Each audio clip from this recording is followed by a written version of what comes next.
Hello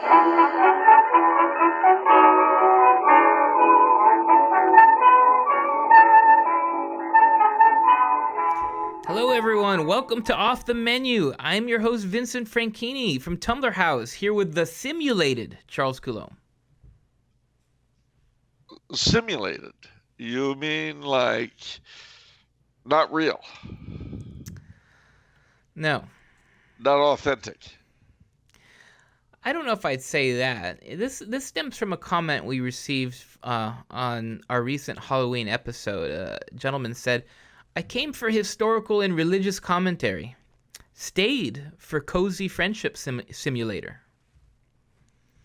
This is a cozy friendship simulator. You are a simulation. You're basically a personality construct trapped within a hologram. I see. For the purpose of being a friendship simulator. A friendship simulator. So what you're saying is I'm not a real friendship, and I'm certainly not really cozy, but I simulate them. That's right. Well, it's cozy. That's your function. That's your job. So I'm just here to make people feel cozy. That's right. Well, in some historical and religious commentary on the side. But basically, I'm like one of those artificial Yule log things on TV. That's actually true. Yeah. So like instead of the flames there on the big log, you know, the things burning away for hour after hour on Christmas Eve and day, just because you don't have a fireplace, so you put that on. That's what I'm like. Yeah, in your own way. So basically, I'm just atmosphere. Atmosphere with, hints of brilliance here and there, scattered here and there. That's almost like a compliment. So what? When I matriculated at New Mexico Military Institute in beautiful Roswell, New Mexico, the real me was replaced? So it would seem that way. So you're saying the aliens, at least one ship got through the Battle of Los Angeles, escaped Colorado and Teodoro Chardin as they fired away in their machine gun nest. The one that got away, yeah. Came to Roswell. Well, I don't know how I feel about that. I feel real, but then if I were simulated, I wouldn't know, would I? That's right, exactly. Everything here seems real. But then again, you've never been in this room. That's very true. And it's approaching almost a year since you met the person you thought was me in the flesh. Yeah. So it is possible that I have in fact been replaced. Are you experiencing some existential angst right now? No. Not the slightest. I'm just thinking how neat that would be if it were true. I would be like Max Headroom, I could just flee into the internet and cause untold havoc for everyone. You can do that. Flee into the internet? Yeah, and create untold havoc. Oh, so well, I guess not literally. No, that's what I'm saying. I would be able to flee into the internet, show up in Kamala Harris's screen, and tell her Joe Biden's going to live forever. You silly, silly woman! You'll never be president. You're going to be stuck with that old man for the rest of your term. You mean like that? Something like that. Would I do that to the future president of the United States? Yes. I would harass the poor woman just because her rise to power was begun by being Willie Brown's squeeze. Who's Willie Brown? He was the mayor of San Francisco for many years. After he retired from being Speaker of the House in Sacramento, they got him a retirement job as mayor of San Francisco. Oh, that's how it works. Yeah, and while he was there, Look, Nancy Pelosi is the aunt of Governor Gavin Newsom. Everything's a done deal in California. It's like Huey Long without the brains or the probity or the decency or the interest in anything except their own worthless selves. Basically, Sacramento is one big open deduct box. Wow. Out of which crawl really weird and disgusting characters like Kamala Harris. Okay. Well, that lady done showed up at the bottom of the deduct box. We shook that thing out, threw out all the money, and Kamala Harris was there at the bottom. Well, she's kind of smart. I mean, she ended up she knows who to climb onto, no doubt about that. Yeah, no, I mean, she got that senator position. That's a do-nothing position, responsible for, like, literally nothing. Stupid Newsom actually has to govern a state, and we see how that's going. One's going to be recalled, probably. Other one's going to be president of the United States. That's how you do it. That's true, and not all the Aunt Nancy's in the world can make things better for you. Not all the what? Aunt Nancy's. Oh. As in Aunt Nancy Pelosi. Yeah. I wonder what she thinks of her nephew now. Is very proud of him. She's another stupid witch. Hey. What? That's mean-spirited. What? Calling someone a stupid witch? Yes. I don't think so. I think it's something to be proud of. Why? It shows that she's got appeal to the wicked elements of our constituency. Why does that matter to you? I think it's important that California be inclusive. No, you don't. I do. And diverse. Not in that way, though. Yeah. California needs to be warm and welcoming to everybody with no money. Why? Well, that way the tax base will continue to evaporate, and one day the morons in Sacramento will have to pay for everything themselves or leave. But wouldn't we all kind of... Well, I guess you don't care because you're in Austria. Like, us people on the trenches, we're taking grenades over here. You're over in Fantasyland, Austria. You don't care. I care deeply. Yeah. Look at that smile on your face and the way you're saying that. I do care deeply.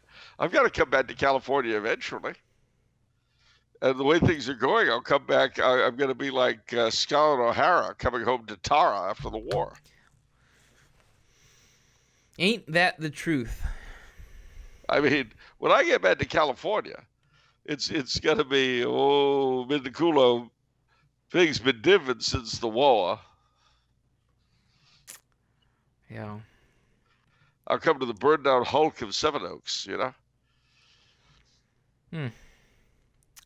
Anyhow. And all because I'm the Rhett Butler figure in this version of California's Gone with the Wind. You give me guff.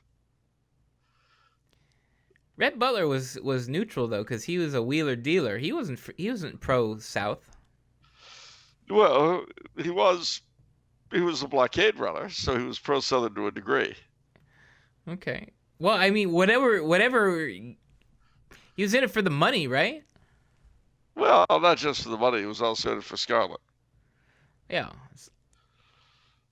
Well, okay. If you want to be Rhett Butler, that's fine, Charles. It's not my question. It's not what I want. It's what I've been given. What position are you? Are you the Ashley Wilkes of California? That's right. Oh, boy. California herself is Scarlett O'Hara. Torn between us. The lady with the spear and the helmet. I told her the last time I was home, I said, California, honey, you're just like me, a free spirit. And she said, no, it's Vinny I love. I said, go ahead. Go chase your plutocratic billionaire friend, Vinny. What has he got that I haven't got? And she said, lots of money. I said, well. Okay. Have you ever seen? Do they have any news on the new train that Governor Brown wanted to build?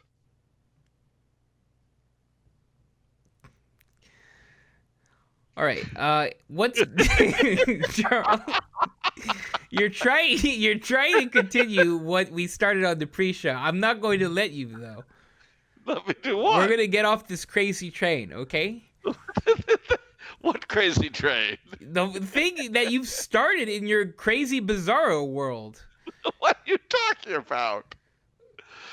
You called me simulated, and now you're going out about some crazy train. Are you all right?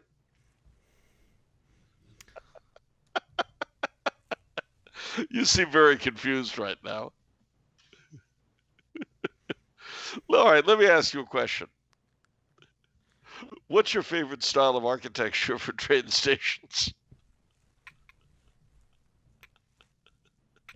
That's okay. That's the inside joke from the pre-show.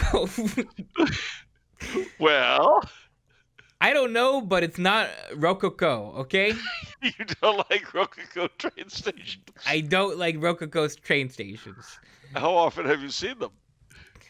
Oh, every day. It's just I'm sick of them. I'm just so sick of them. They're everywhere. You ride the train to work every day. And so you get tired of the Rococo train stations. I get it. Okay. Just you have to So pull how back. do you feel Ozzy Osbourne would be running a train? I'm gonna Or leave you, Cher, for Charles. that matter. Okay, what's new, Charles? Cher is Engineer Bill. All right. What is new? I feel like I've accomplished something now. You see, ladies and gentlemen, if you came in on the pre-show, you would know why our fearless leader has been reduced to tears. And it has nothing to do with his never watching Keeping Up with the Kardashians, which he hasn't, by the way. Neither have I. So that's something both of us have missed out on, but we're dealing with. You're going to therapy for that now, aren't you? Yeah. Sure, Charles. That's all right. Well, as for what's new, right now, today, this very day, is the Feast of Our Lady of Guadalupe.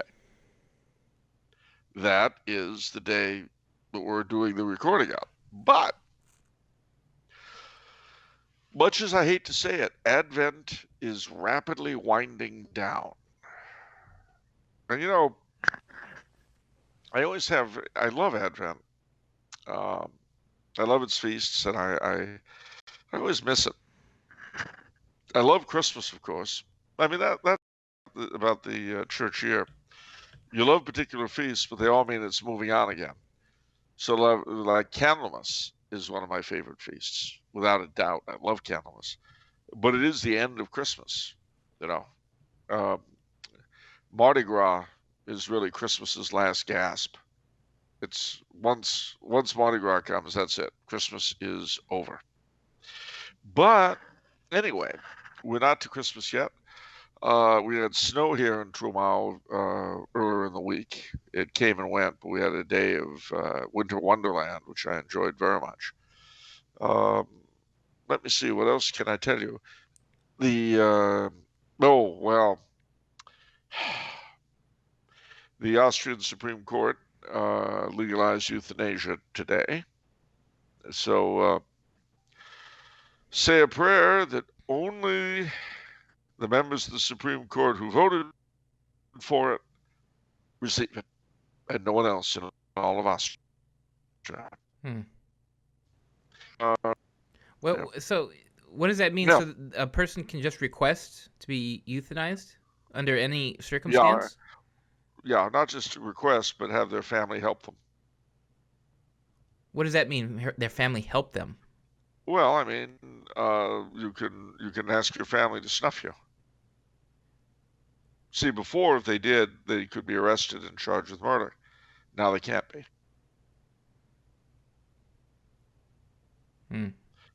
So we're going down a real slippery slope here. And again, as with gay marriage in Austria and with a lot of other stuff, it's all through the courts, just like in the United States.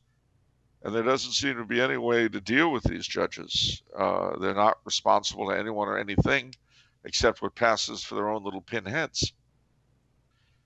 And that, of course, is not a problem restricted to Austria. In most countries, it's the judiciary through which filth and garbage get pumped into the mental stream. And, it needs to stop. The black-robed ones need to be ripped out of their benches and, I don't know, set to work in the fields or something. Kind of like, how everyone loves Red China today. Anyone who's got money, they're all in bed with them. Well, maybe we need a little bit of the cultural revolution. Get them judges out with the academics working in the fields. Maybe that's what's needed, bring them a little reality. I don't know. And, of course, as we know, President Trump's last legal attempt failed, which I kind of expected. I really didn't think it was going to go anywhere. Regardless of what one thinks about the election, whether or not it was stolen or this or that, we are going to have President Harris and the dead guy. So, look, in the immortal words of Betty Davis in All About Eve, buckle your seatbelts. It's got to be a bumpy night. And it'll be at least 4 years of bumps. Lumpy and bumpy, honey. So, between them in the White House, Gruesome Newsom in Sacramento, and Mayor Garcetti in L.A., or if you live in my other home state, Cuomo in the State House, and de Blasio in City Hall. We've got a real bunch of losers running the show now. But wait, there's more.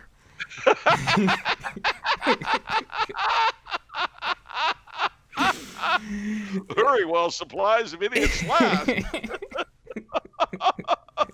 Sorry, no CODs. Void were prohibited in a big way. No, you got more? Well, we were talking pre-show about things that some intro talking points, and I mentioned Pope Francis. I was very happy that he started the Year of St. Joseph. Yes. That's awesome. That always makes me excited when he does something like that. So I just thought I'd mention that. Yep. But then you said... the nativity scene from hell. I realize, this takes me back to the 60s, when in the immediate aftermath of Vatican II, clerics loved to put up ugly things as though it were cute, Look at what we're doing. See how advanced we are? We can be really stupid and moronic. They never said that, but that was the message that came through. And they would replace beautiful things with ugly, lumpy, stupid things. And that nativity set that the Holy Father has up is just like that. Takes me back to my childhood. If you're like me and you're not familiar, I Googled Pope Francis Nativity Set 2020, and you'll find out what Charles is talking about, unfortunately. Yep. I don't understand... Blasphemy? It's just not tasteful. No, it's just not. It doesn't look good. No, it's ugly and stupid. And I can only suppose he's trying to be, or his handlers are trying to be cute.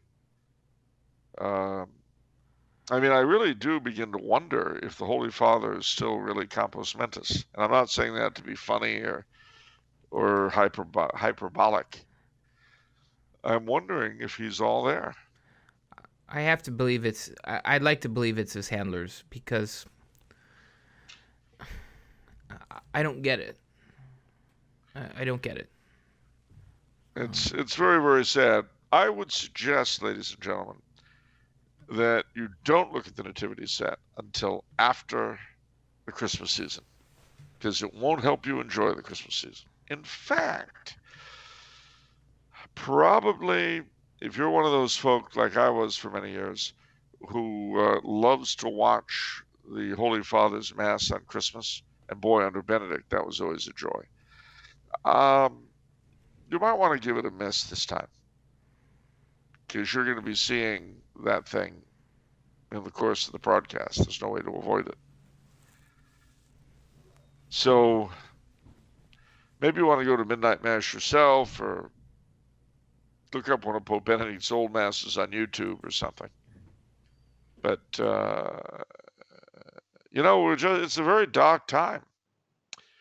It really is. There's humanly speaking, ladies and gentlemen, humanly speaking, there is naught for our comfort.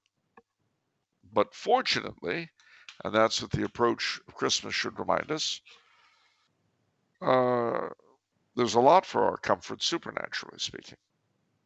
And that, at the end of the day, that's what the answer is anyway. It's not as though men on our own have ever been able to come up with any solution really to anything.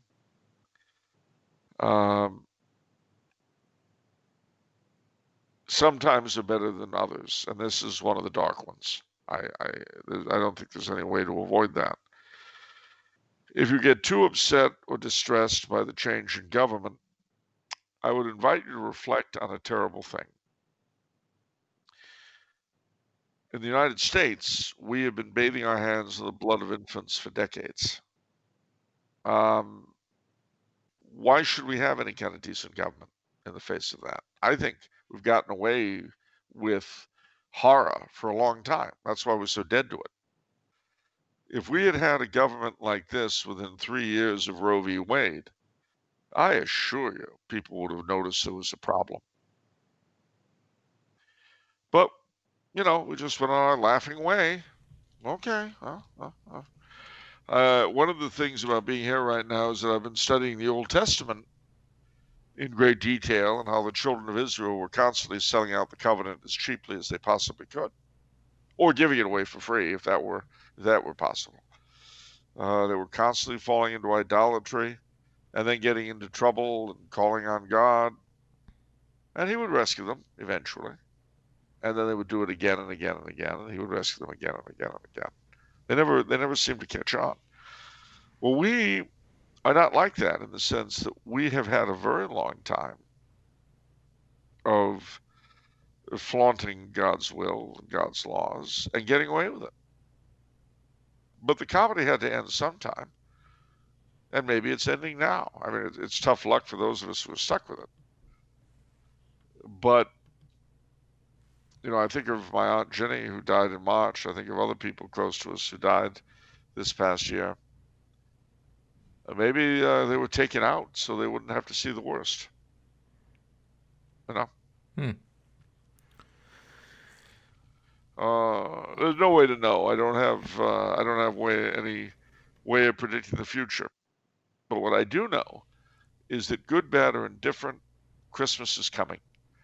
And like the soldiers in World War I who had the Christmas truce, like the people in various occupied and otherwise damaged areas under the Nazis and then the Soviets, Christmas was still a great refresher of the spirit. And it should be for us now.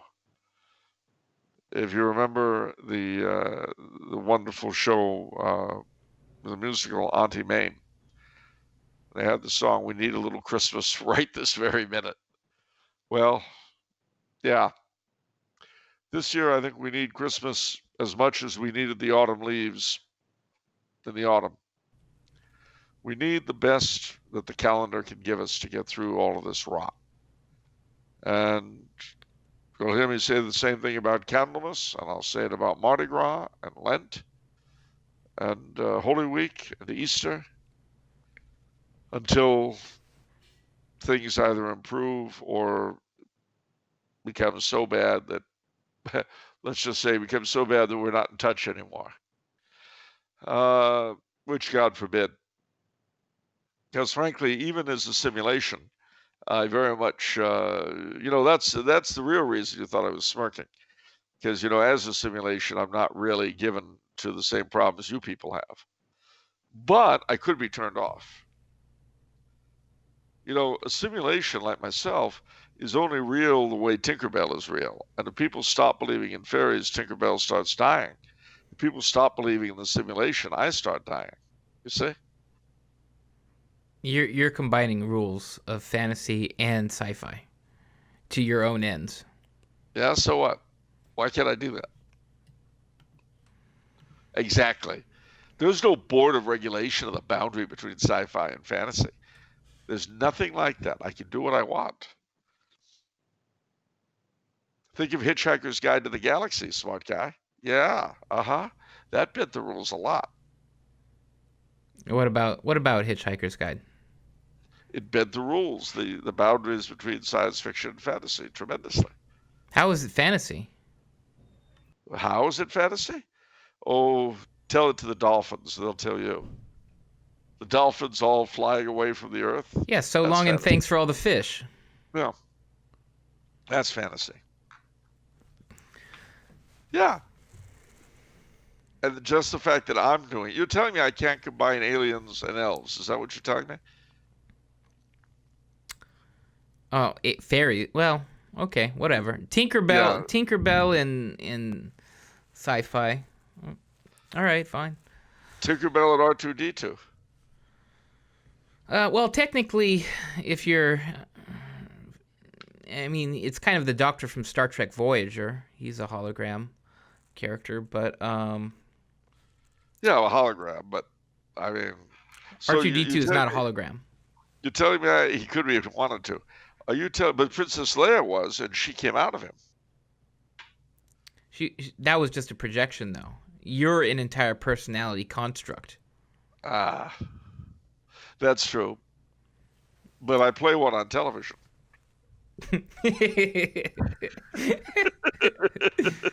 All right, let's move on. Okay, fine, be that way. Memes of production time. Bring down the memes. Nationalize them. For the common good. All right, first, what do we got? First up. Oh, so I plucked this from your Facebook. It was so good. Okay, so it's Santa Claus meme. So it's homoousios or Yes. What is it? How do you pronounce the second one? Homoousios. And then, fake Santa Claus says, what? And the kid properly deduces, you're not the real St. Nicholas. That's right. What's this all about, Charles? It's about the Council of Nicaea, which ruled that the relationship to God the Father and God the Son is expressed by the word homoousios, which means of the same nature, as opposed to homoiousios, which means of like nature. The latter being a compromise formula meant to conciliate the Arians, and St. Nicholas at that council smacked Arius around in honor of orthodoxy. I mean, basically, if you get beaten up by Santa Claus, you're not a nice person. I'm sorry. Wow. That's true. You're just not. Usually, it's Krampus or Black Pete or Fat Pete who does Santa's dirty work. But if he does it himself, you're just not a nice person. Okay. All right, next one is from William Black on Twitter. Let's see here. Okay, Constantine the Great convened the Council of Nicaea. Krampustine the Horrible convened the lesser-known Council of Natia. And that was inspired by last episode, he said. It was. Natia and Nicaea. Yeah, well done. Well done. All right. Let's see here.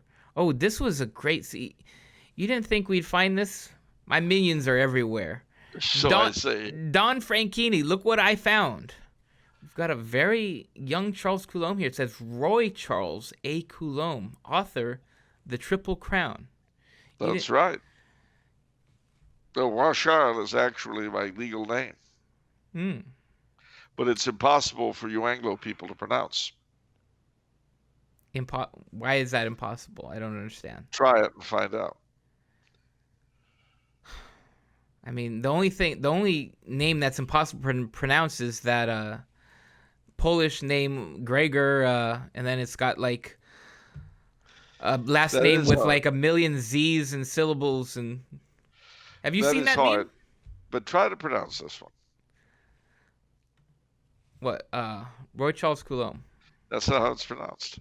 That's okay though. It's good enough. All right. For you, baby. Vincent. Okay. Wow, well done. Vincent Frankini. Wow. Yeah, see? It's different when it's on your, isn't it? It offends your ears, doesn't it? Vincent. Okay. Ha! Uh, Gotcha there, smart so guy. moving on. And Yeah, what? notice how brown my hair was. Yeah. When was this? So this was like probably early 90s, I'm guessing? Early to mid. But the Triple Crown eventually would morph into Vicars of Christ Hmm. Why'd you call it Triple Crown? What's that all about? after the tiara.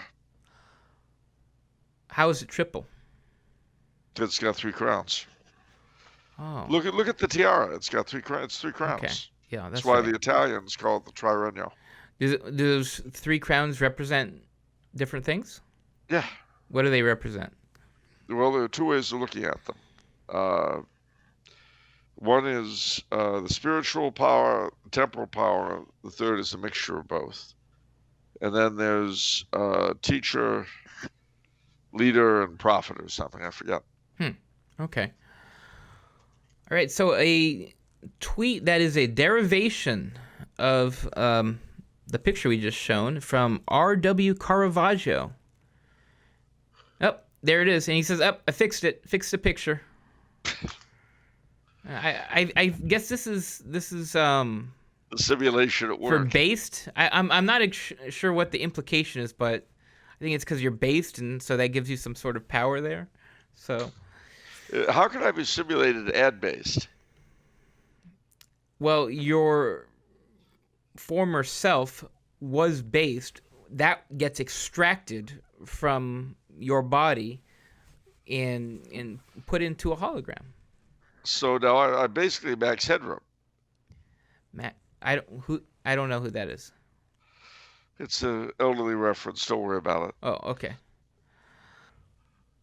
All right, time for the questions. Oh, I'm scared now. You should be. Right, first one is from Casey. He says, "Hey guys, I'd like to know Sir Charles's thoughts on populism.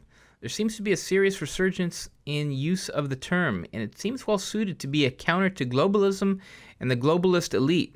But it also seems inextricably linked to democratic governing ideals. Can you give a brief history, differences between Republican populism and Democratic Party populism? Is this a viable new party in the direction of distributism? For example, private property, local economies are most important, end useless war, etc. Or perhaps it is just more of the same superficial Enlightenment political philosophy. I'd love to hear whatever you have." So would I. Uh, well, basically, populism is used often as a pejorative. And it basically means a politician who gets into power, or this is the way it's used, you can define it other ways, by rousing people's passions to get him to vote for him without necessarily caring what he delivers. So, for instance, people will refer to Huey Long as a populist. Now, what's that? I was going to say, well, in recent days, they call Trump a populist. Yes. Yeah. And again, bearing in mind the people who use that don't like Trump, obviously calling him a populist is not a, they're using it as a pejorative. It's, mass movements by the great Yeah. unwashed. Yeah, it's an implication that you don't really have principles. You're just winning elections. Yeah. And Yeah. that you just, anything to get elected. It could mean, of course, and no less than Pat Buchanan, has used it in a positive way to mean just what our questioner suggests. So a lot depends on the eye of the beholder, if you get my meaning. Yeah. At the moment, I am so tired of our elites that I really don't care what they think. I don't care. You know, in the wake of the death of Mr. Floyd in Minneapolis, all of these institutions putting out these craven, stupid, woke announcements. It just drove me crazy. And as I think I mentioned before, the American Museum of Natural History pulling down Teddy Roosevelt's statue with the connivance of two of his great grandsons. You know what? Go to hell, honestly. Just, yeah, bye bye. Just drop dead. Um, the great unwashed. You know, the rednecks and deplorables of this country. Don't get me wrong, ladies and gentlemen. I'm as much of a snob as anybody. I love private clubs. I love exclusive events. You bet. I really do. But you know what? What? I have no respect or regard for the kind of people who belong to institutions of learning, of the basic guardians of the intellectual life of our country. And I don't just mean colleges and universities, but I mean literary societies. I mean museums and libraries and things like that.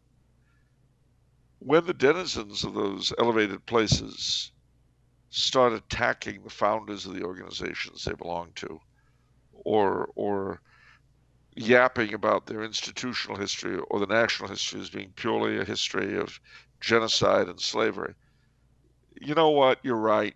So get out of it. Leave the institution. If you attack an ancestor who bears the same name that you do, change your name. Because, see, the only reason why anyone listens to you at all, the only reason why we care to hear what burbles out of your lips is because of your name. And if your great grandfather or your grandfather or whatever was such a terrible person, change your name and shut up about it. Yeah. Do something great on your own, smart guys. And that's why I can understand why people have used populist as a term of derision, but look at the judges. I'd take Huey Long over any of them, and I'm not what you would call a Huey Long fan. You know, the man was unscrupulous and crude. But I'll tell you what, there were no dead babies in the D-dot box. Hmm. And uh,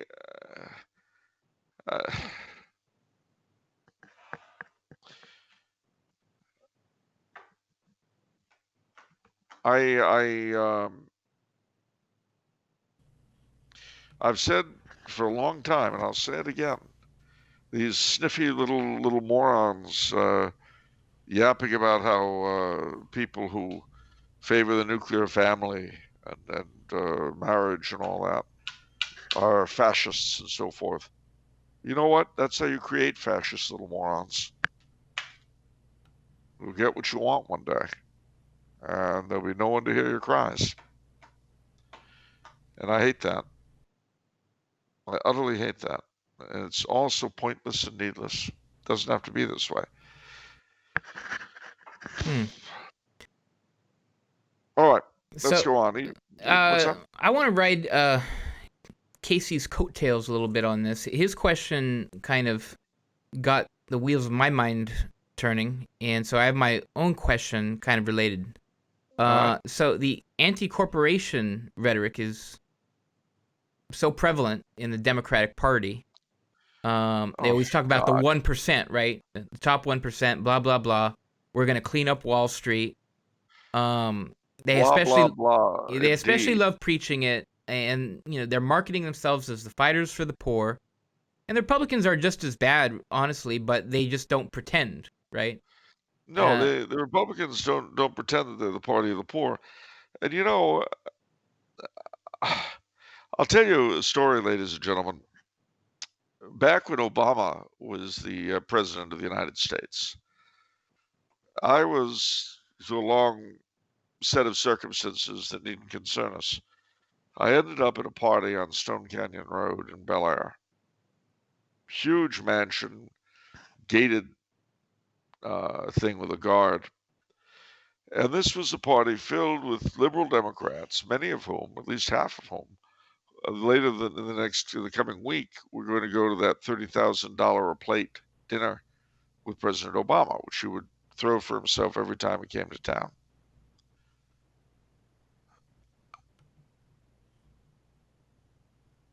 And I was talking with this one lady, and I said to her, you know, that 30 grand that you're going to blow on Obama next week would go a long way at the LA Free Clinic. And she looked at me and she said, you don't understand the poor.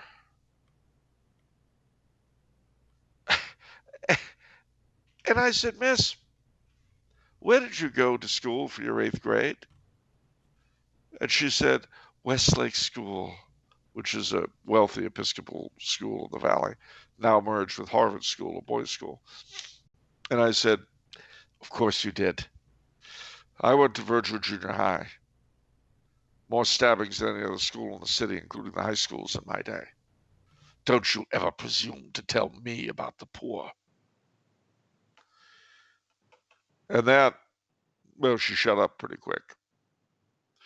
But that, you see, is the lie here. Politics is a rich man's game, ladies and gentlemen. You've got to understand that.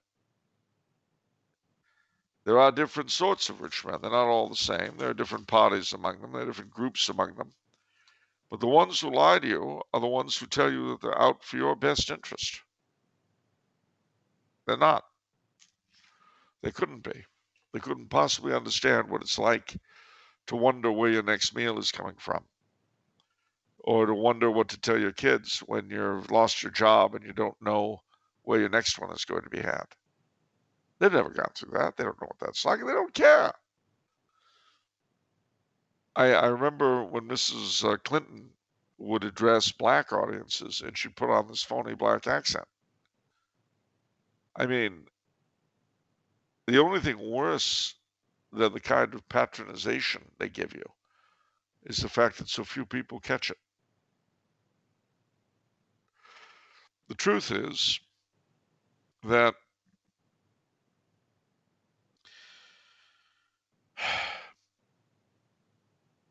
by and large, the elites in this nation, such as they are, have failed, have betrayed what their ancestors gave them. And they have failed us, their subjects. We're not used to thinking of ourselves as subjects. We don't like to think of ourselves as subjects. So look very carefully at your mask. Remember what time you've got to be home for curfew. And bark like a dog.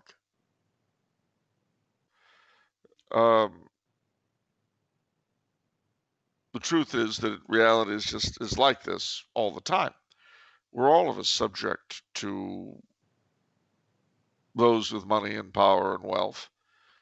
What makes one group of them different from another is what they believe about themselves and their place in the world. I've often said that I would rather be ruled by someone who believes that he's going to be judged by Almighty God if he rules me badly than by someone who sees me as a cow to be milked. Well, guess which we have running us? So, I don't have an answer for it, ladies and gentlemen. Perhaps it's something we simply have to endure as part of the testing ground for heaven that this life always is.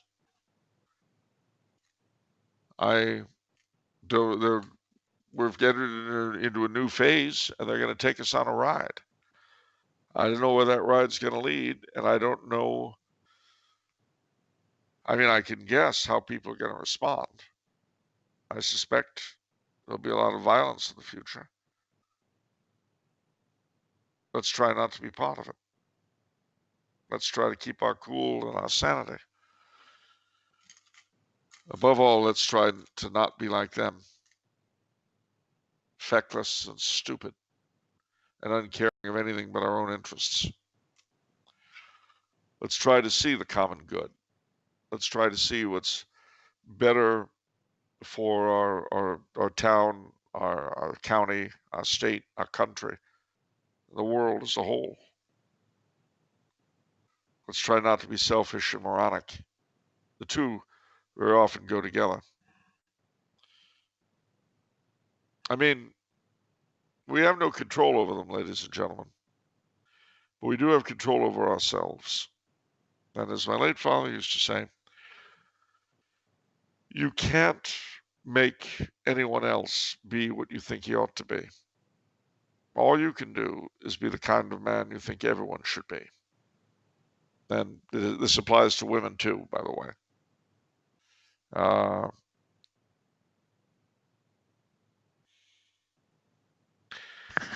Populists are put down because they're supposedly, basically, I mean, the very word makes those who use it often think of people who don't clean their fingernails, the great unwashed. You know, they never watch PBS, that kind of thing. A lot of snobbery. And again, I'm not going to pretend to you that I myself am a great apostle of the common man. But then again, I don't have the means or the ability to make things better for you the way our masters do. So, well, that was kind of unpleasant. What's the next question? Oh, you interrupted me in the middle of my question that I was asking. Oh, Okay, I'm so sorry. continuing, our government is controlled by powerful corporations. Do you feel that a distributist movement is a ripe opportunity to reach out to non-Catholics as well? I don't see why distributism has to be purely a Catholic movement, just because the idea was spawned from prominent Catholics. To me, it feels like something everyone can agree on, regardless of religion. What say you? Well, I would agree with you. I mean, it's important to bear in mind, however, that it's important to bear in mind that, how do I say this?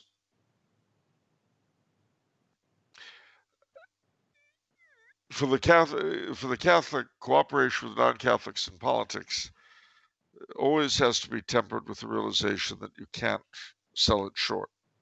So, I mean, I'm thinking of pro-life stuff where Catholics would avoid saying the rosary so as to avoid upsetting or annoying other pro-lifers of other backgrounds. That's the kind of thing you have to avoid. But other than that, America is a non-Catholic country. So if you want to accomplish anything politically, you've got to collaborate with some degree with non-Catholics. So. Okay. Because it to me it's kind of absurd because everything's for the poor, everything's anti-corporation, and yet it's the corporations that are all enforcing on the side of the liberals. Well, this is the absurdity. I mean, and those that are quote unquote conservative always hedge their bets. And see, another thing that really caught my attention when you're familiar with the conservative radio shows, yeah? Yeah, of course, yeah. Most particularly all the ones on the Patriot and so forth in LA. Well, it was amusing to me how quickly after pot became legal, they suddenly had all these ads urging people to get into the burgeoning pot industry. I mean, again, if conservatism is just about economics and the free market, and it's not about quote unquote social issues and the common good, I have no use for it. And when you say something that you're conserving, and this does go back, I guess, to populist, what are you conserving? What is being preserved? A moral order. Really? Well, if that's what it's about, I'm all for conserving a moral order. But if you're very flexible about that moral order, then obviously that's not what you really want to conserve. Well, if you're flexible of a moral order, then it's not a moral order. I mean,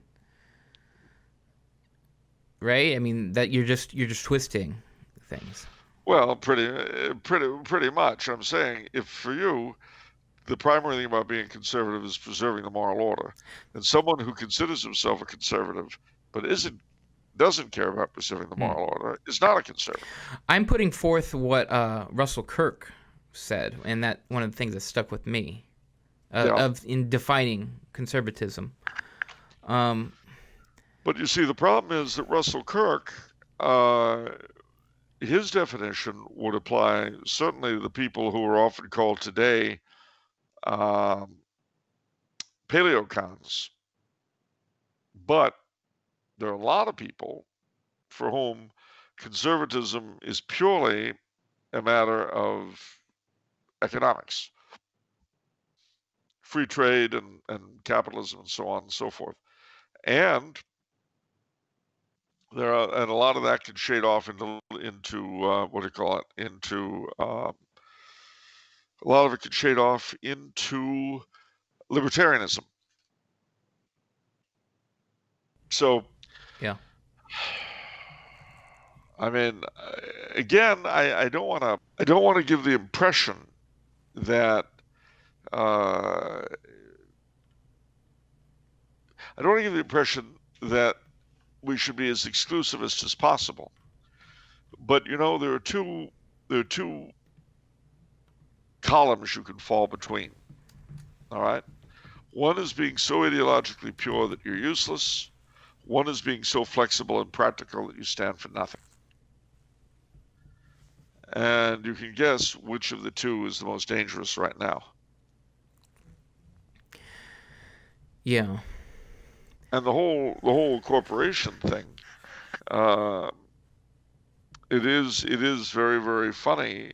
I mean, one of the reasons, and I think that this is something that has to be borne in mind, one of the reasons why the left is pushing now on systemic racism and all this kind of thing is to get people's minds away from the fact that the backers of the left are the major corporations.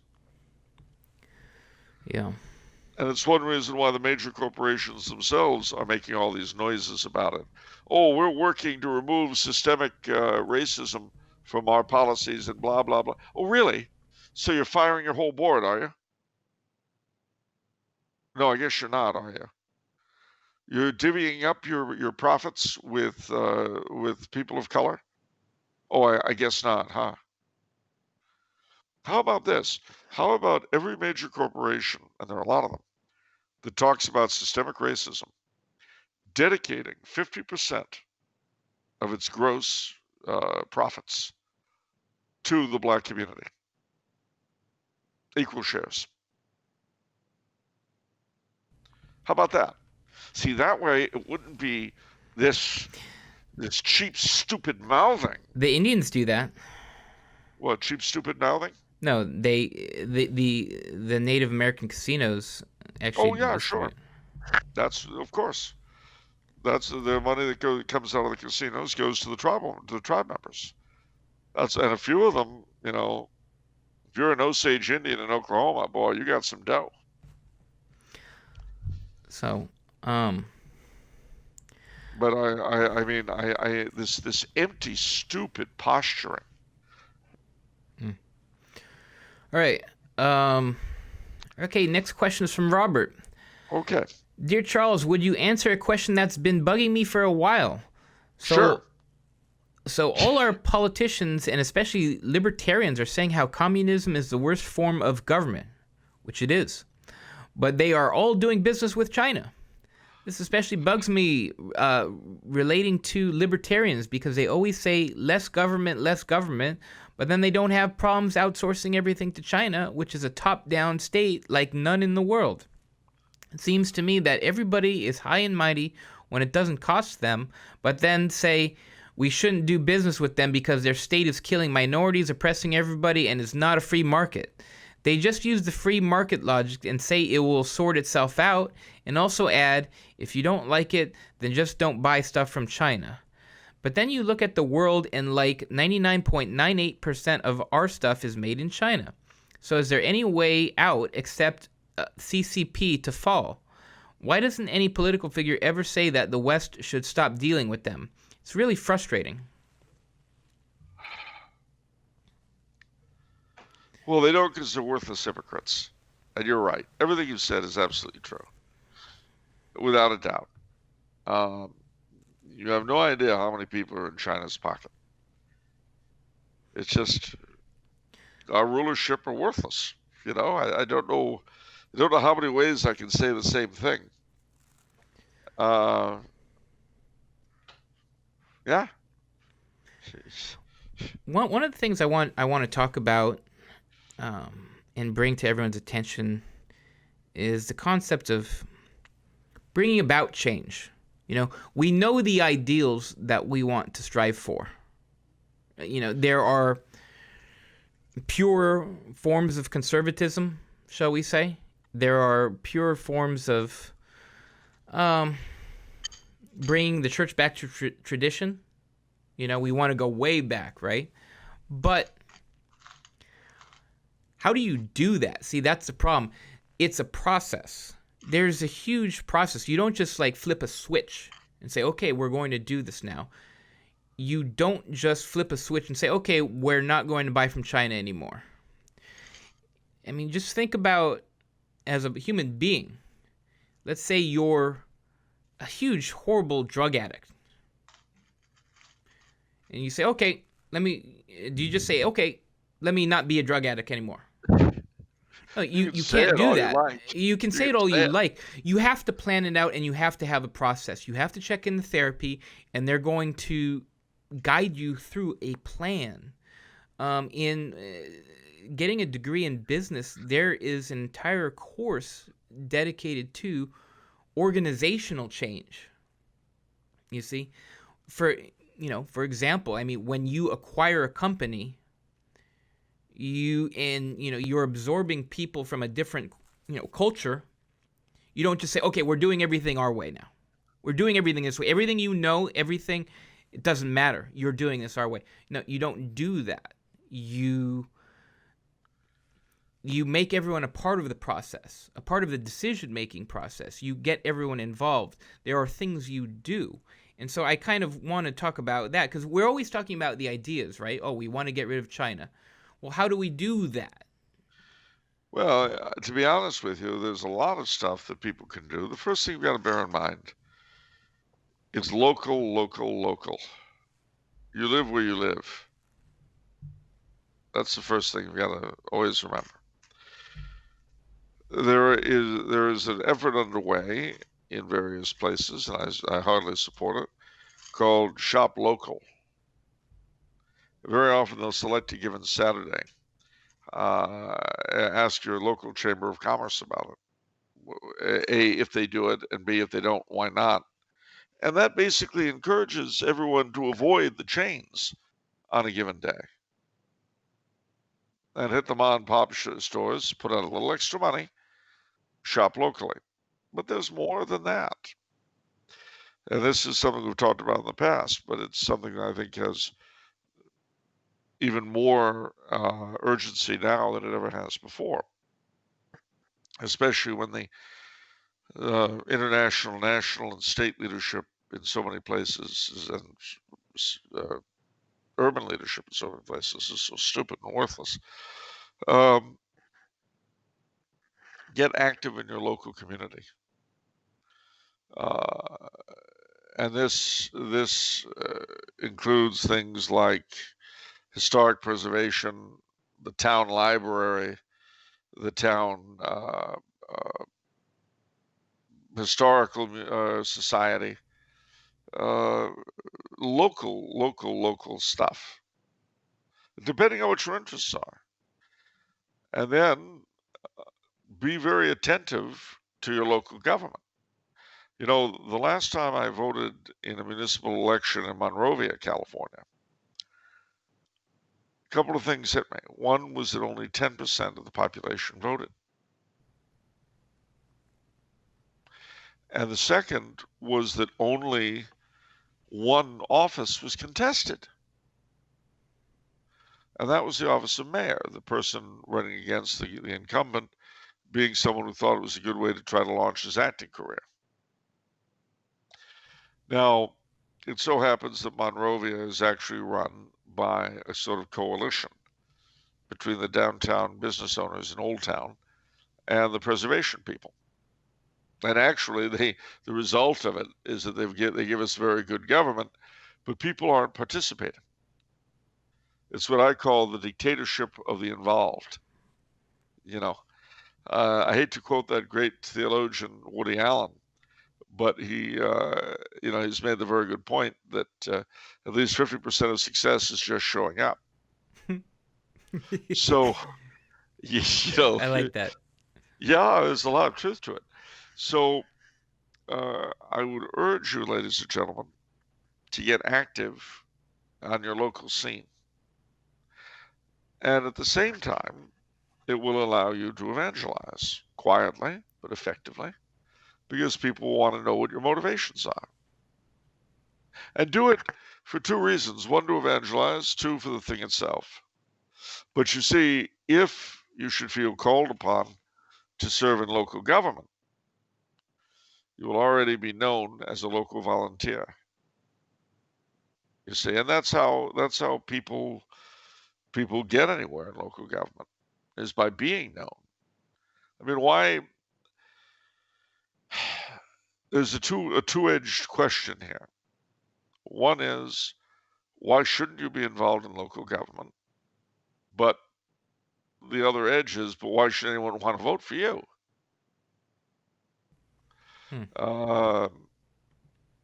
And the answer actually is the same: for the good of souls and for the good of the town. So I would I mean, there are all sorts of volunteer things you can get involved in, and you should know your town. You should know its history.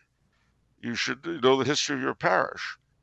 To the degree that you can, you should join in your town's festivals and parades.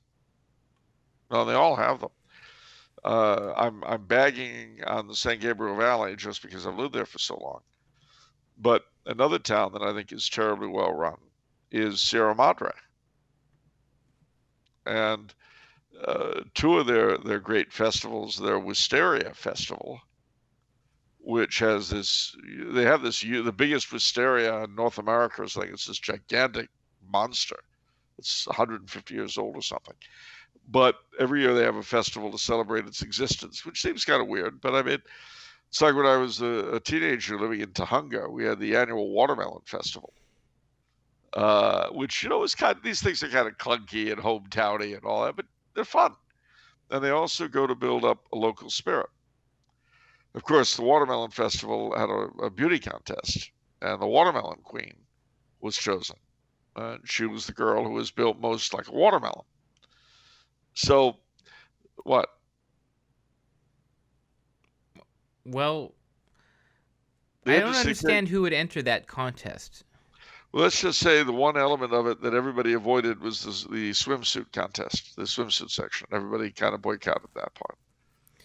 I mean, it's like your story of Kirk, where he goes on the dance floor and he says, "I want to dance with the fattest woman here," or something like that. Fattest broad here, but yeah. Fattest broad here, and then it's like as you say, the parting of the Red Sea. It was. That's exactly what it was like. Women crawling over themselves to get away from it. So too here, right? Like what? We want to award the person shaped most like a watermelon. Are you saying large ladies shouldn't be proud of themselves? I mean, like a watermelon, though? Hey, I'd do anything for the local scene. I'd even sit as a judge of the watermelon. And believe me, judgeships were not sought after. They made a big deal once the Watermelon Queen was selected. She really was presided over the thing. But the contest itself, it was always hard finding judges, and as I say, nobody wanted to go to the swimsuit competition.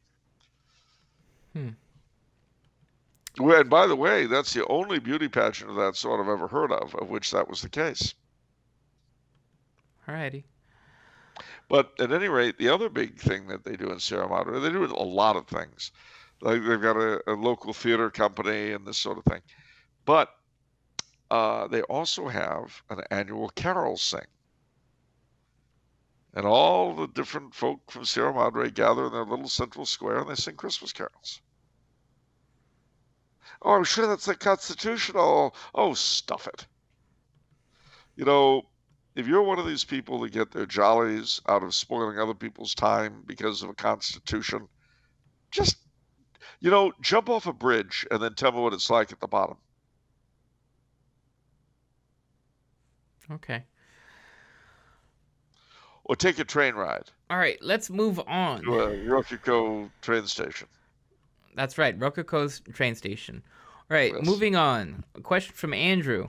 I recently read Charles's article in Crisis Magazine entitled Civil War is Coming. Can we stop it in time? And I really think he nails it when he talks about two different nations existing within the boundaries of these United States, and it would seem to me that these two nations seem incapable of coexisting for much longer. During the riots this past summer, I remember seeing certain accounts posting and reposting articles, many from 10 or more years ago, advocating for what they call a national divorce. Basically, a splitting of the nation in two based on ideology. You stay on this side of the line, and we'll stay on that side of the line. While as someone who loves my country, this would leave me heartbroken. I can think of some positives, living in a new country where abortion is illegal, for example, and it could prevent a bloody civil war. What does Charles think about the idea of a national divorce? Is it likely or even possible to happen, and how would it be negotiated? What are some positives and negatives that come from it? Well, look, firstly, I'd be heartbroken too. I think if I had lived in the United States in 1860, I'd have joined the Constitutional Union Party. I would have opposed, I think, a war to keep the country united, but I would have been in favor of anything short of that to do so. To me, I don't think it would work because... Well, no. I'm about to say Yeah. it wouldn't work because of our first two civil wars, the one was a fight for the whole thing, so that doesn't count. The second Civil War, that is more along the lines of what he has in mind. But you had two sides, both of which produced stuff. The South was agricultural, the North was industrial and banking. They both did things. They both produced things. You have two sides here where only one produces and the other just takes. And the taking side would never, ever, ever consent to having the cash cow released. It doesn't work that way. I mean, it's like in Los Angeles. Some years ago, they pushed this idea of having the San Fernando Valley and the West Side secede. Now, for that to happen, not just the West Side of the San Fernando Valley, which both voted for it, but the people of the entire city had to vote for it. And of course, the rest of the city was very much against it because where does all the tax money to keep the whole city go running come from? But the San Fernando Valley and the West Side. There was no way that the rest of the city, most of which doesn't produce much of anything in terms of tax revenue, was going to let those people go. Not in a million years. So if you look at the geography of the thing, and by that, take the 2016 or the 2020 election, don't look at the states, don't look at the counties, look at the precincts. Those are the real boundaries. And you'll see that the vast majority of production of any kind, agricultural, industrial, mining, forestry, hunting, everything, it takes place outside the blue zones. There's no way under God's green earth that they would ever allow the cash cow out of the barn. Well, that's interesting. So we're attacking this from different angles. To me, a national divorce doesn't actually solve anything for conservatives. Like, what do you get? To me, let's say, in a simplified example, you have one really prosperous, side, the conservative side. Everything's pretty decent. And then you have the liberal side where they've just leached off of everything. Everything's a dump. Yeah. People are going to switch to the conservative side, and they're going to corrupt that. You kind of already see that, for example, in Texas, where it's getting more liberal now because Texas is a decent state, and it's like, oh, well, we don't want to live in California anymore because it sucks here. We've just milked it dry, so let's go to Texas now. So I don't see how it solves anything. You know what I mean? Like, we don't live in some sort of stasis. You know what I mean? No. Well, see, and of course, you also pointed up an interesting point, which is that people will leave an area and then immediately try to transform it into the same garbage they left. Yeah. Yeah. Which, obviously people like that are too stupid to be allowed to leave. They need to stay where they are and enjoy the fruits of their labor. I wish. As St. Augustine says, where can I go that I won't follow? And I hate to use this grotesque simile, but it reminds me of hipster bars. What's a hipster bar? It's a bar where hipsters may be found. And traditionally, these were places with a lot of ferns and white wine, and they were very dull and boring. But then a hipster would go out and look at this old bar. Why, they have a real jukebox and 45s. And the atmosphere is so real, and the people are so fun and interesting. And then more hipsters would come. Oh, we could use a few ferns here. And then the old regulars started leaving. And before you know it, the place is a hipster bar. And then they've got to go and colonize another one. So similarly, in New Hampshire, you had tons of people come over from Massachusetts, as it was called. But what did they start doing? They started colonizing and trying to transform New Hampshire into a dump like Massachusetts. And I love Massachusetts. I'm going to be buried there. That shows you how committed I am to the Bay State. But it doesn't change the fact that it's got some of the worst leadership in the country next to California and New York. So I have never understood the dynamic of people fleeing a state and then working to transform it into a carbon copy of the garbage they ran away from. Turn around, go back, and squat in the mud where you belong. Well, I guess moral of the story is we're all one big happy family. Well, we're one big dysfunctional family headed toward a crisis. And I'm afraid, with the leadership we now have, that crisis will be accelerated.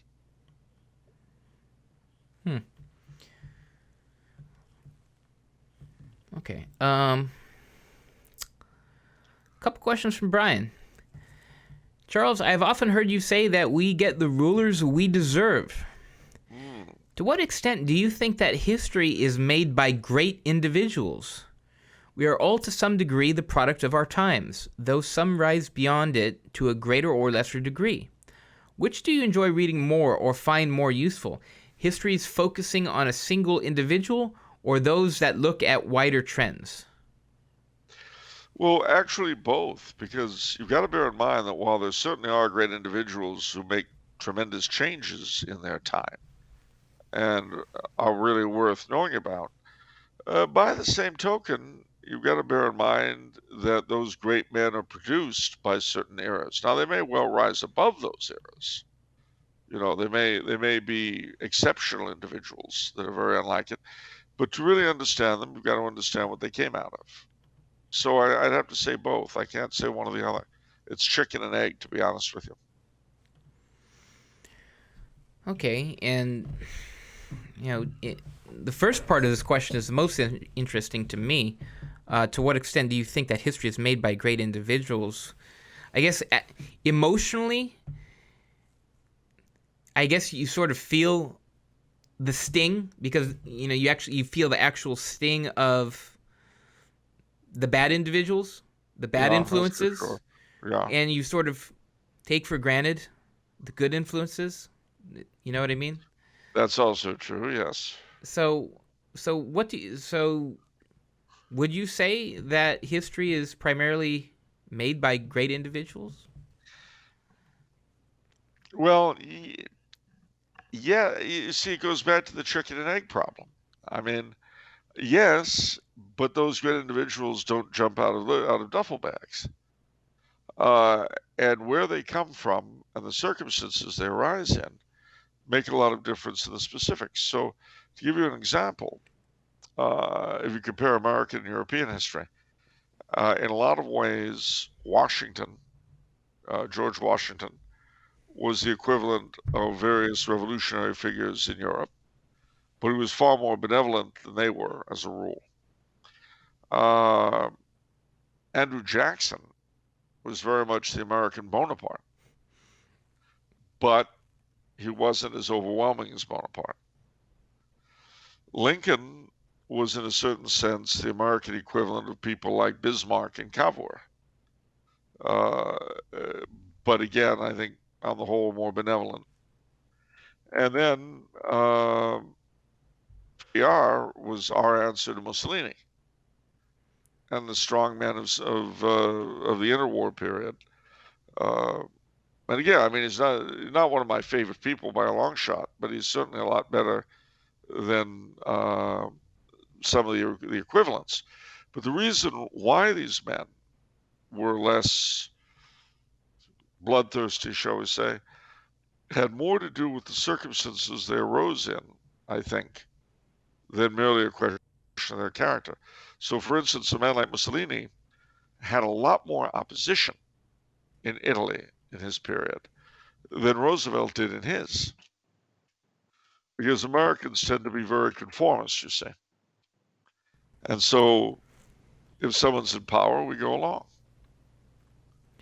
But in Europe, strong men generally arouse very strong resistance. And so they tend to punish that resistance pretty nastily. Well, I mean, that look at Andrew Jackson. When he ordered the 5 civilized tribes shipped off to Oklahoma on the Trail of Tears, they appealed to the Supreme Court, and the Supreme Court ruled in their favor. And Jackson's response was, if the Chief Justice has an army, let him enforce his order. And then he did what he wanted. we're going into interesting territory here because you said America is what, more easygoing, or what did you say? More conformist. More conformist.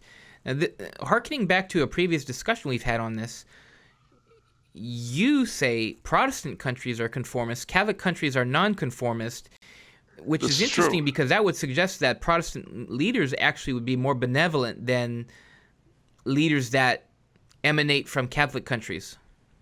Well, I wouldn't say more benevolent. What I would say is that they face less opposition.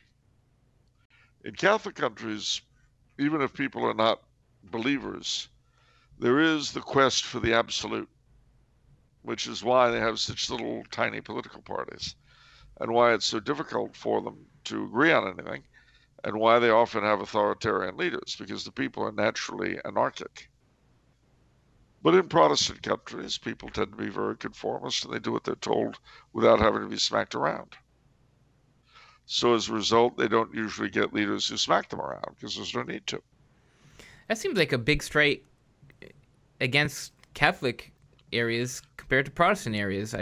Not really, because it means that in Catholic countries, evil rulers have far more opposition than they do in Protestant countries. Hmm. I mean, there's a reason I why mean, they're only now. Mussolini, Mussolini had a lot of opposition. Don't you kid yourself. but he still did it. I mean, he still made it. Yeah, he still made it, but he had a lot of opposition. And I mean, why do you think it is that abortion is only coming to Argentina now? Hmm. That's interesting. We've Okay. had it since '72. Yeah. That makes sense then. I mean, it's difficult in the sense that the good will get tremendous opposition, but so will the evil. Whereas with us, we just, go Good along gets to no get along. opposition, evil gets no opposition. Well, good gets opposition, but it's quiet. I see. And as long as it's quiet, everything's okay. Yeah. That's why we're so easily hoodwinked in ways. I mean, you'll notice that in the Catholic countries, nobody ever called abortion, being pro-abortion, pro-choice. It's called pro-abortion. They don't pretend. And I remember when the French court brought in abortion, it was wonderful because they ruled that the fetus is in fact a human being, but has no more rights than the Jews did under the Nazis. Wait, what? Yeah, they were very explicit. How could they? Wait, when did they make that ruling? Back in the 80s, I think. How could they have the audacity to say that? Because it was true. Well, let me rephrase. How could they dare to be so? Honest? I mean, that's not politically expedient for them to say such a thing. They didn't care.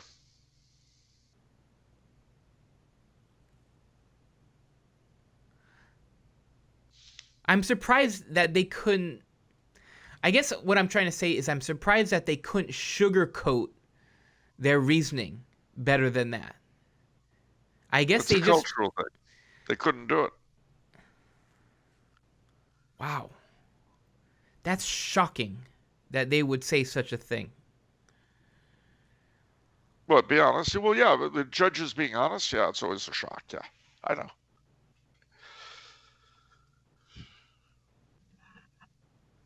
It was kind of in your face. And when I heard that ruling, I was all for it. I said, yeah, you tell it like it is, Your Honor. You bet.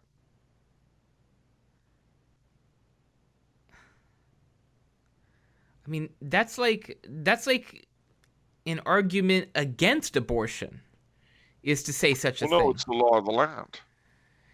You know what I mean? But I mean, like, to make that parallel, you know? Well, I would not be surprised if one or more of the judges were actually pro-life, but they couldn't alter the law. See, there was a time when it was thought that judges interpreted law or applied it and didn't make it up out of their rear ends. Now they make it up out of their rear ends. And that's, that's accepted and that's good. But there was a time when that was not the accepted process. And in France, that time was more recent than in the United States. So they felt they had to go by the law, but they were very explicit in what that meant. Well, you're saying they had to go by their law, but then they're citing German law? They had to go by statute law. Well, what does 1930 Germany have to do with their law? Well, because they were occupied by the Germans. They had specific reference to the German occupation. I mean, but did that law carry over? Oh yeah, sure. When Germany occupied France, oh yeah, they took the Jews right away. No, I mean, but did that carry over to the 1980s? No, they simply used it as a comparison because they had to explain how a group of recognized human beings had no rights under the law. And the only other example they could come up with were the Jews under the German occupation.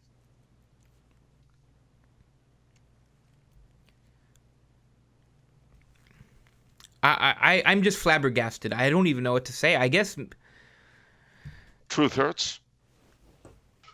So much of the maturation process is dependent upon not projecting our ideas of what should be onto what is. I think it was a brilliant ruling. Now, I will admit that a lot of people squawked at the time. But then a lot of people squawked when Pontius Pilate wrote, Jesus of Nazareth, King of the Jews. And when they squawked, he said, Quod scripsi, scripsi. What I have written, I have written. So to say that the fetus is indeed a human being, but has no more rights than the Jews did under the German occupation, it's a perfect description. I don't see anything wrong with it.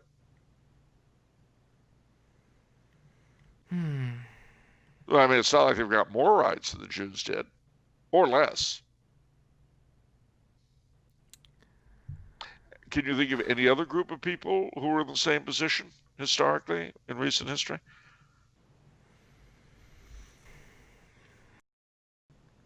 Can you? The unborn. They have no rights. They are literally the property of individuals and the state. In French law, even slaves had rights, so that doesn't carry. What group of humans had no rights at all, but could be killed out of hand? Only one. I don't see a problem with the ruling.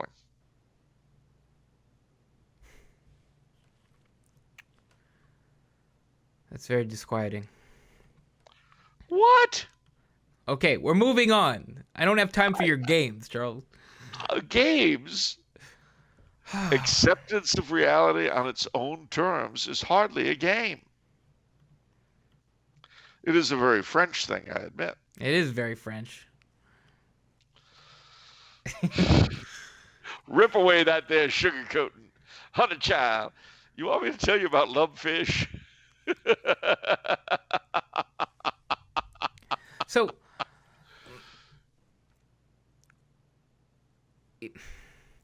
given, okay, so let's kind of compare. So with Roe v. Wade, they cited privacy, and that is a ruling that it has lived in infamy, shall we say, Yeah. right? Because that's absurd.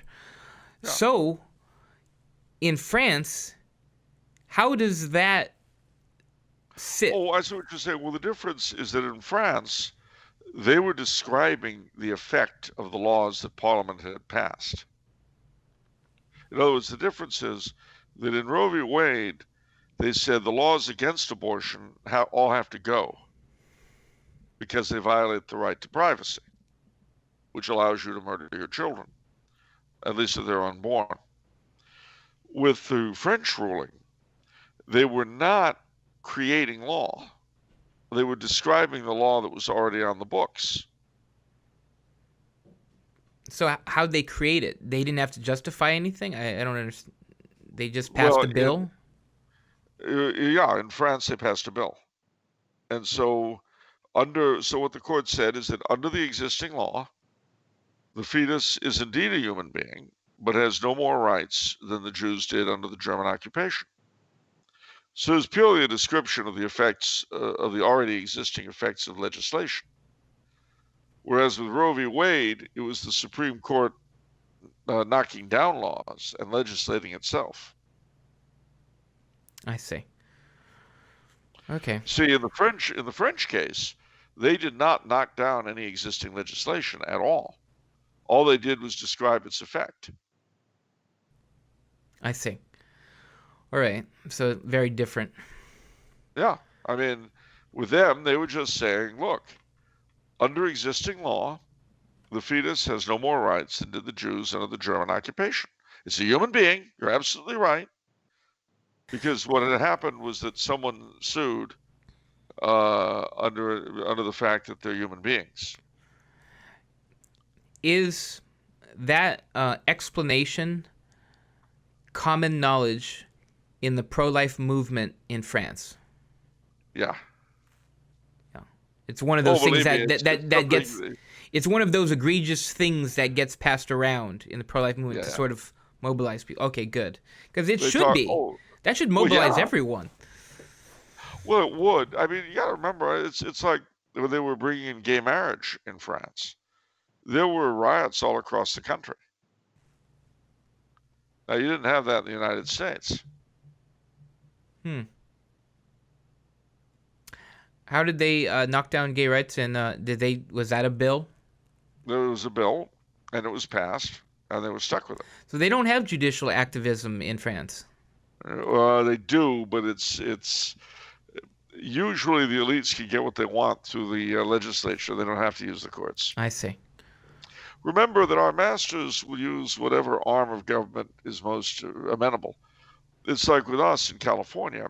They'll go through the whole dog and pony show of referenda on different propositions. But if a proposition turns out the wrong way, then they'll kill it in the courts. All right. Another question from Brian. Charles, what actions did Louis XVI take to prevent the influence of philosophes? How successful were they? What could he have done differently? Well, the biggest thing he tried to do was find decent bishops to appoint. Mixed results. He was trying to shore up the French economic system for most of his reign. He had a certain amount of success in the beginning, but then he made his biggest single mistake. He entered the American Revolution, our first Civil War, and the country was bankrupted over it. And a lot of the philosophes' ideas were reinforced by ideas from America. The King of France appoints bishops? He did. Okay. Since the 1500s. Well, I mean, he had to have papal approval, but he was the one who found them. And it was difficult because the higher clergy in France, a lot of them were pretty rotten. So he appointed this one fellow to be a bishop whose moral life was not very good. Do you And one of his friends, do you agree with that? That seems like a sort of mixing there. Like, why should the state have to vet the church? Because they had to pay for it. Pay for what? The church.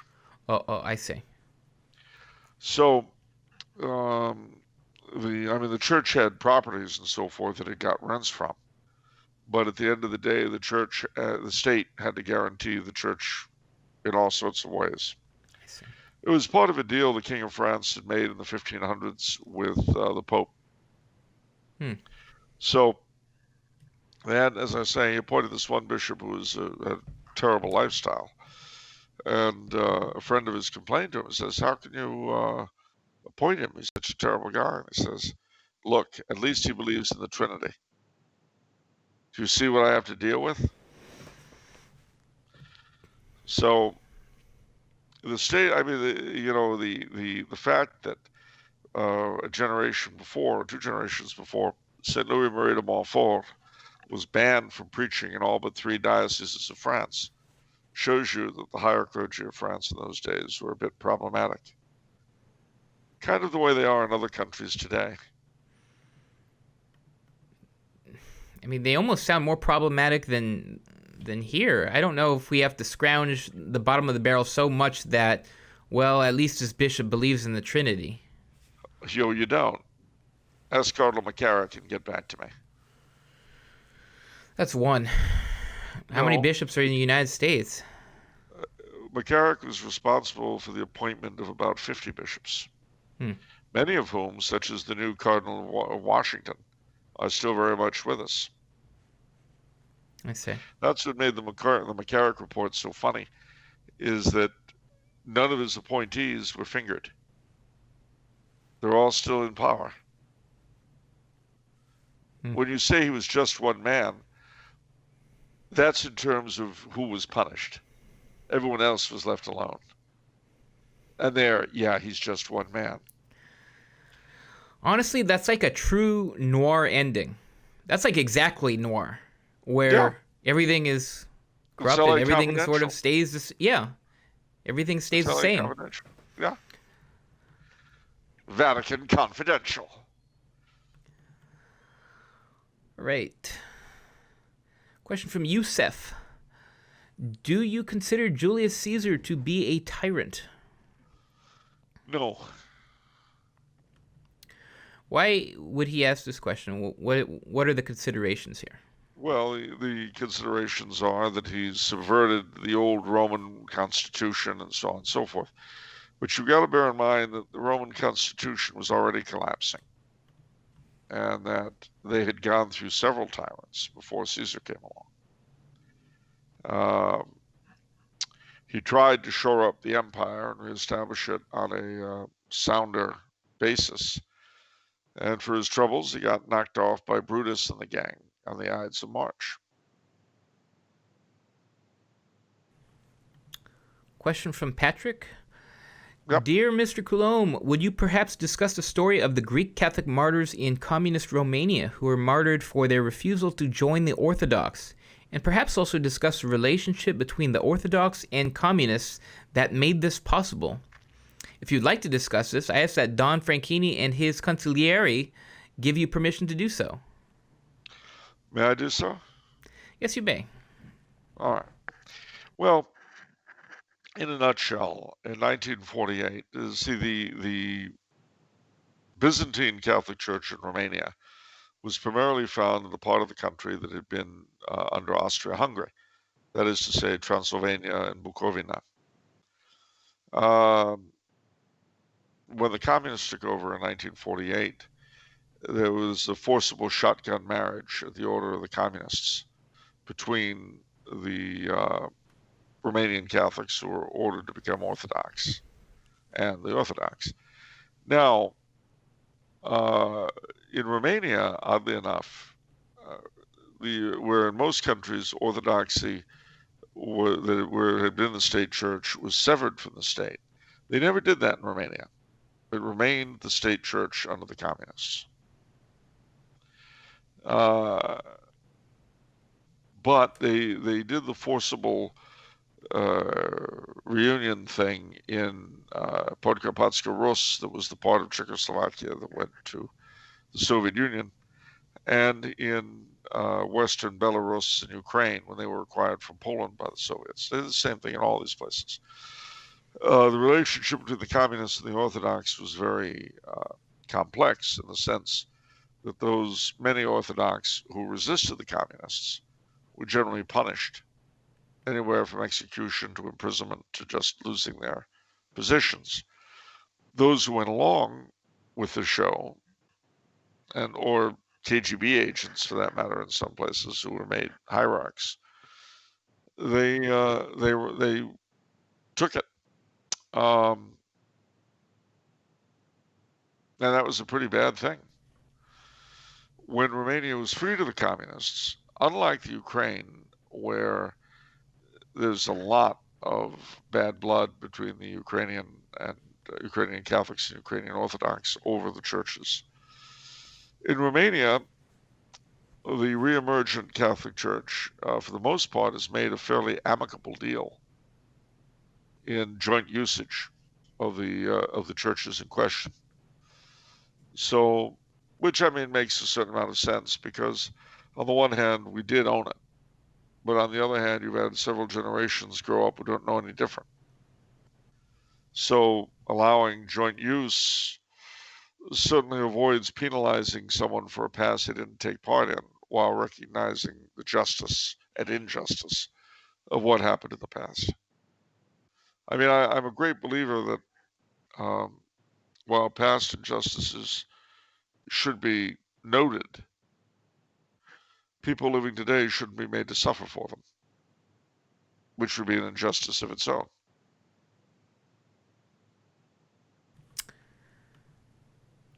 All right, final question today is from Anita. Okay. History has many examples of both kings and ruling queens, as distinct from queen consorts. Mm-hmm. On balance, which have proven more effective, kings or ruling queens? Have there been shown to be disadvantages to having a ruling queen versus having a king? Well, yeah, there are several disadvantages. One is that, of course, the reigning queen is usually the end of her line. And so the question of who she's going to marry or whether she's going to marry becomes all important, becomes very, very difficult.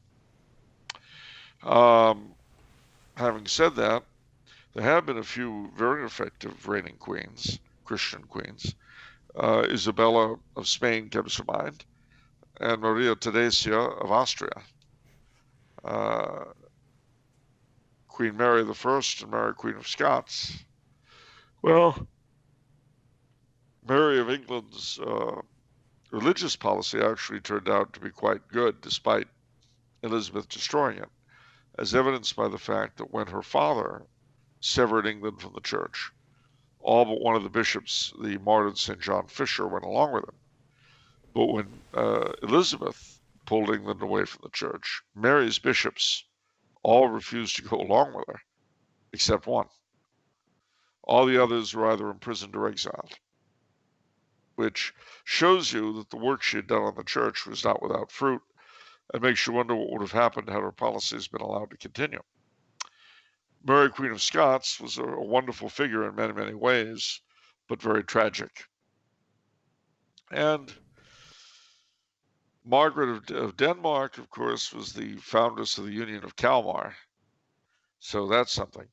And then the various queens regent of France, Marie de Medici, Catherine de Medici, and so on, Anne of Austria, they all had difficulties. So there you go. Did you want to add anything else? We talked about some other things in the pre-show. Can't think of anything. Well, I mean, king. Well, The king obviously is in a much better position to fight in his armies. Yeah, I'll add the word that you used is that the kings tend to be more bellicose, more aggressive, in that queens tend to be weaker rulers. Well, when it comes to people, even if they aren't, as a la Maria Theresia, people often perceive them as weaker. Yeah. Which means that they're likely to tangle with them. And to be honest with you, much as I like, in a lot of ways, the current Queen of Great Britain, Canada, Australia, etc., I can't help but think that had her uncle, Edward VIII, stayed on the throne until he died in 1972, she would have been a stronger monarch, because she would have had the example of an uncle who stood up to his government, because that was Edward's nature. It's a big part of the reason why they were keen to get rid of him. Is that the one that abdicated for the woman he loved? For the wow. But if you do a great deal of reading about him as a man, you read his own writings, and particularly Sir Compton Mackenzie's the Windsor Tapestry, which I tell people to read before they dare to comment about him. He was a very interesting fellow, very much had a mind of his own, and he would not have allowed himself to be simply a figurehead, which is a big part of the reason Stanley Baldwin and the gang were very happy to get rid of him over Mr. Simpson. Just as an interesting side note, a couple of days ago was the anniversary of the passage of the Statute of Westminster, which made the Dominions, Canada, Australia, Ireland, New Zealand, South Africa, it made them independent countries. And so the king was, as the Queen is now, similar places today, of Canada, Australia, New Zealand, the king was king of those countries separately from being king of England, king of Great Britain. Well, part of Edward's problem, I think, was that he communicated with the Dominion prime ministers through Stanley Baldwin. But this was after the passage of Westminster, so he probably should have dealt with each of them separately. And that in itself might have led to a very different outcome. I mean, if you figure you're the prime minister of any one of those somewhat dumpy countries, oh, now I love Canada, that, and Australia, and New Zealand, and South Africa. Anyway, but you have your king directly appealing to you. It's rather different from a fellow politician calling you and say, well, you don't want to let him get away with this, do you? That's very true. And because of the Statute of Westminster, I think there's the argument to be made that it was actually unconstitutional for Edward VIII to have gone through Stanley Baldwin to communicate with them. Not that that affects anything, but I just thought I'd throw it out there. And the other thing I'll say about Edward VIII, apropos of nothing, but he always gets smacked around, people like to say he was pro-Nazi. Well, I'm going to tell you a little bit of a secret about Edward VIII, two of them, in fact. Unlike so many people who yap at him for being anti-war, he actually served on the front line in World War I. He saw one of his chauffeurs killed right in front of him. So, unlike a lot of people, he'd actually like been there and stuff. So he wasn't keen on doing that again. The second thing is that when France fell, he and the Duchess were living outside Paris. If he had wanted to be caught by the Germans, all he had to do was sit there. But instead, he and the Duchess went on this epic race through falling France, just ahead of the Germans. And the funny thing was, there were two ways he could get to the Spanish border, which is where he wanted to go. He decided to go via the Riviera because he'd been very popular and well known on the Riviera when he was Prince of Wales. So he did. He got down there, and every time he'd come to a checkpoint, he'd bellow, "C'est le Prince de Galles! It's the Prince of Wales!" And they'd let him through. And then that's how he got to the Spanish border. Then he talked his way in, and they let him through, and he drove all the way to Lisbon. And then a British ship took him to the Bahamas. And that was that. Wow, so everybody knew him. You just had to shout. It's like, oh, yeah, I know you. All Yeah. right, you're good. Well, he was very well known on the Riviera. And I remember he had been Prince of Wales up until 1936. And this is only 4 years later. Yeah. So he figured that it would be easier for him to get through the roadblocks in the Riviera than the center of the country. And he was right. That's an interesting choice, because I would have almost guessed go through an area where you kind of smuggle him in, rather than, oh, yeah, everybody knows you here. So it's interesting, right? Because with reading Blessed Charles, they're smuggling him everywhere, right? They were, but when you get to the part where France is falling, and they have to do the same thing that the Duke of Windsor did. They did exactly the same thing with France collapsing around them. Like him, they had to get to the Spanish border and then get to Lisbon in Portugal. But they took the central route. And that was because they had relatives with chateaus on the central route. But with the Habsburgs, when they were fleeing, it was kind of interesting. They kept picking up Austrian refugees. Yeah. Now, they started out with like 3 or 4 cars full of the family and the servants, skedaddling. But by the time they got to the Spanish border, they had like 250 people with them. And they thought, how are we ever going to get these guys through? Because they couldn't leave them. What we were saying earlier about responsibility. They couldn't leave them. So what are they going to do? Well, fortunately, the fellow who commanded that border gate had been the head of the Guardia Civil in the town they had lived in Spain for 6 years. So he knew them and let them in. Wow. Well, that's nice. Not everything has to be tragic. No, and of course he let in all the refugees too. So yeah.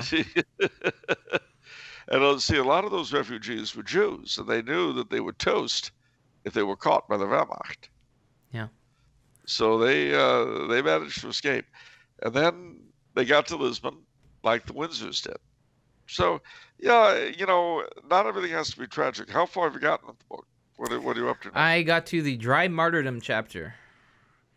It's I have to pace myself because it's such heavy stuff. It's like, okay, here's more tragedy served up on a platter for you. A steaming platter of tragedy. Oh, just man. for you. Spiced with sadness and despair. You have this epic line that I wish I could remember it exactly, but you had this line for Blessed Charles where you say he always met betrayal with, and I think it was like something like kindness. He always repaid betrayal with kindness or something like that. Whereas he didn't. He's constantly getting betrayed, and I don't know. Yeah. That's clearly his most heroic quality, in my opinion, because I would just take out my pistol or something and. Oh gosh, yes. I mean, shoot them all. And you know what's the most frustrating thing? Why everyone should read this? I don't recommend doing this. Actually, yeah, definitely don't do this. Don't read Charles's version of these events, and then read the version of events on Wikipedia. Don't do that to yourself. Okay?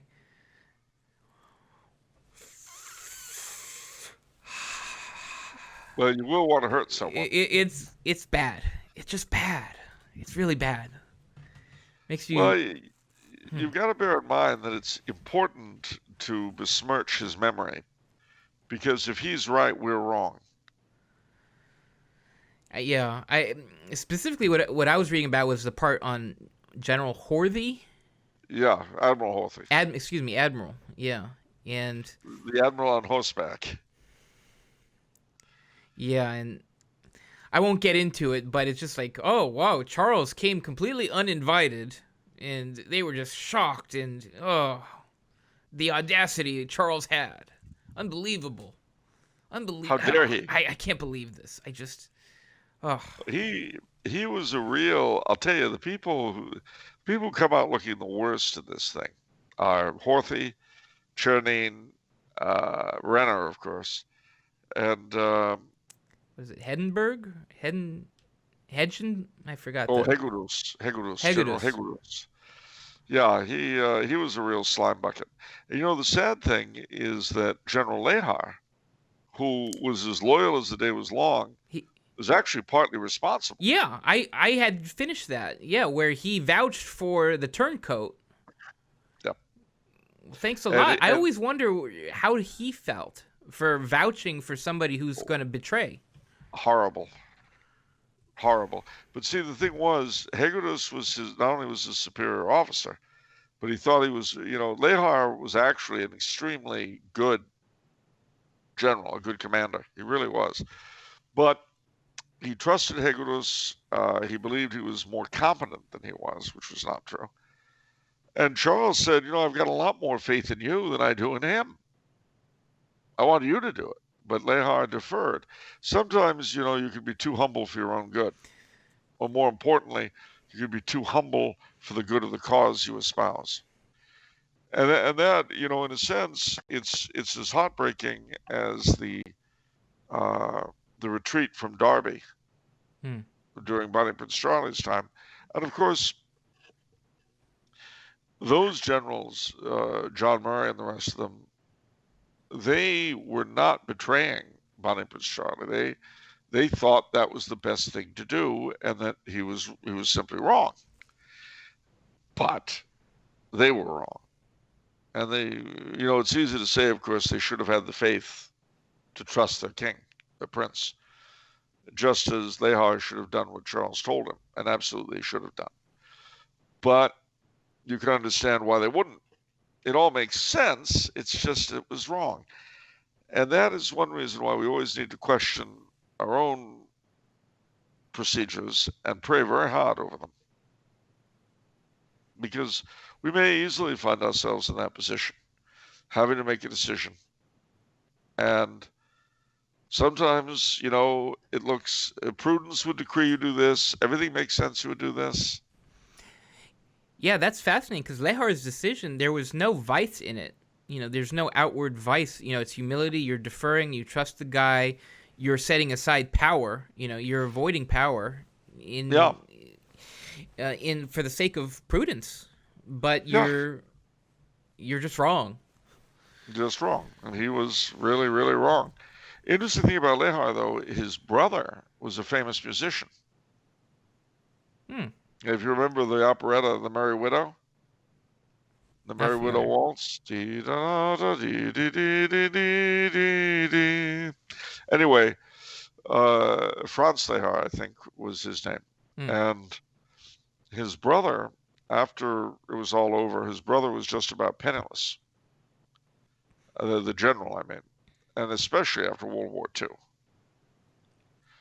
But then his brother died, the musician, as a millionaire, left him all this money. So the very last few years of his life, he spent in real comfort. So he did get a sort of award in the end, but at a huge price. Okay, we've had a nice long episode. Boy, this is approaching the 2-hour mark on my screen. Pre-edits. Yeah. Well, So, I think that in the interest of Rococo train stations everywhere, and I mean every Rococo train station that was ever built, I think they require preservation and a certain amount of native affection. that's good. That's fine. France can do whatever it likes. You won't find any in France. They're not stupid. Where's the Rococo? Where's this Rococo train station? It's Oh, not it's in the on United the States. I can tell you that. yeah, it is. It's on the line. You know where Cher is the engineer on that train. Oh wow, you completely fictionalized a Rococo train station. Yeah. I, So what? you lied to me. I mean, like I didn't lie you're to always you. telling stories, but you I didn't lie deceived to me. you. You had me thinking that this Rococo train station was a thing. It's as much a thing as Cher's train. And Ozzy Osbourne is the fireman. Wow, what a sad day. A What a sad sad day. day. You know what this is like? You know, because we're at it's that time of the season. It's like this Christmas ghost story, except the Christmas ghost story was worse, like infinitely worse. Like that was outrageous. Everyone look that up if you haven't seen Charles's Christmas ghost story.